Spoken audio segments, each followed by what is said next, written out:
بسم الله الرحمن الرحيم. عن جبير بن مطعم رضي الله تعالى عنه قال قال رسول الله صلى الله تعالى عليه وسلم في الحديث: إن لم تجديني فأتي أبا بكر، رواہ البخاری۔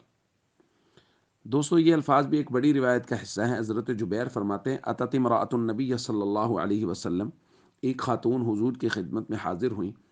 بعض روایات میں فکلمتہ فی شیئن، انہوں نے حضور سے کسی معاملے میں گفتگو کی۔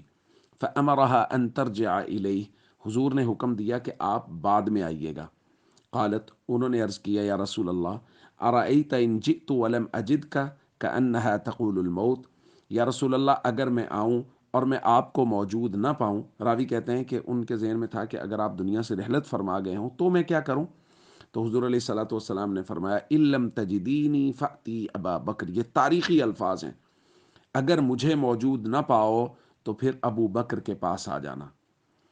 دوستو، یہ کمال ہے اعتماد، کمال اعتماد ہے کہ جس نہج پر کسی بھی فیصلے کو، معاملے کو میں حل کروں گا، اسی طریقے اور اسی نہج پر ابو بکر بھی معاملات کو حل کریں گے۔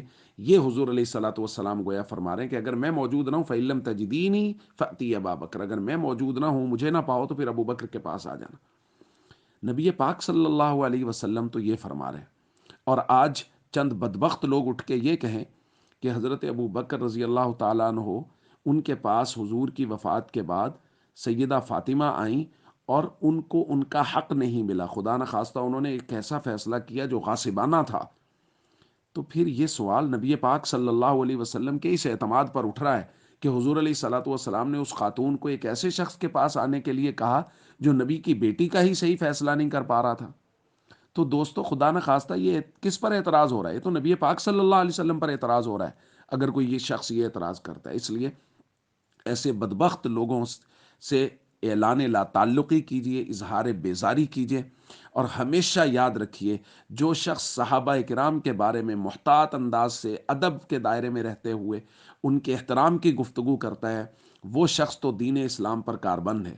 اور جو حضرت ابو بکر کے بارے میں بھی عدم اعتماد کا اظہار کر رہا ہے، جن پر نبی پاک صلی اللہ علیہ وسلم اس قدر اعتماد کرتے ہیں، ہمیشہ یاد رکھیے کہ وہ بددین ہے، دین سے ہٹا ہوا ہے، گمراہ ہے۔ ایسے شخص کی قطعاً کوئی بات نہ سنیے۔ السلام علیکم ورحمۃ اللہ وبرکاتہ۔